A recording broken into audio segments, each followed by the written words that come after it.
Hey, Gospel Light, Scott here. I just want to share a word with you on the role of human beings. What is our role?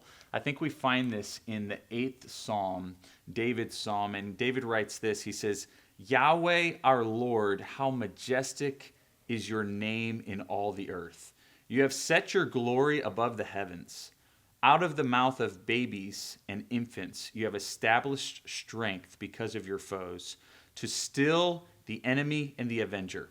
When I look at your heavens, the work of your fingers, the moon and the stars which you have set in place, what is man that you are mindful of him, and the Son of Man that you care for him? You have made him a little lower than the heavenly beings and crowned him with glory and honor. You have given him dominion over the works of your hands.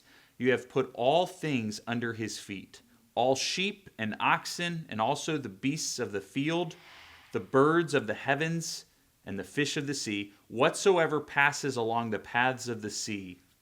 Yahweh, our Lord, how majestic is your name in all the earth. In Hebrew poetry, when you have bookends, when you have the same thing at the beginning and the end, everything in the middle is related to that or explaining that. And so Psalm 8 is talking about the majesty of God. And in the very middle of this psalm, David is in awe that God has given glory back to human beings. God has crowned humanity with glory and honor. Doesn't all glory belong to God? Couldn't we say that? Well, absolutely we could. So what does it mean that God is crowning you and I with glory and honor? I want to give us a little analogy that I think will be helpful. So Ken is going to put a picture up on the screen of a Thomas Kinkade painting.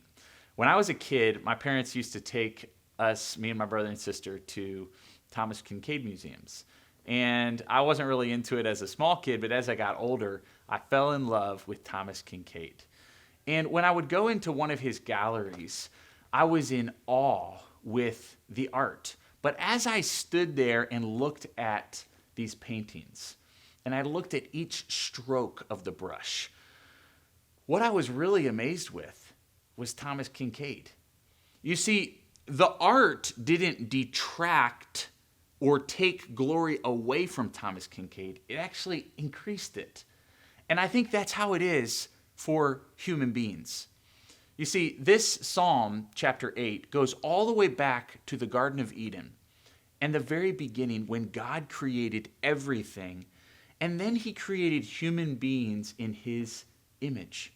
Human beings were to rule over, to have authority over all that God created. Wow. Human beings who came from the dirt, God has elevated them and given them this incredible role to rule his creation. In the Garden of Eden, no creature lived at the expense of another human. Now, we know how the story plays out. Man fell in the garden, and man desired and attempted to elevate themselves to the Creator's role. And ever since, humanity has been on a downward spiral. Eve's, the first woman, her first child, we find her murdering his brother. We find him murdering his brother.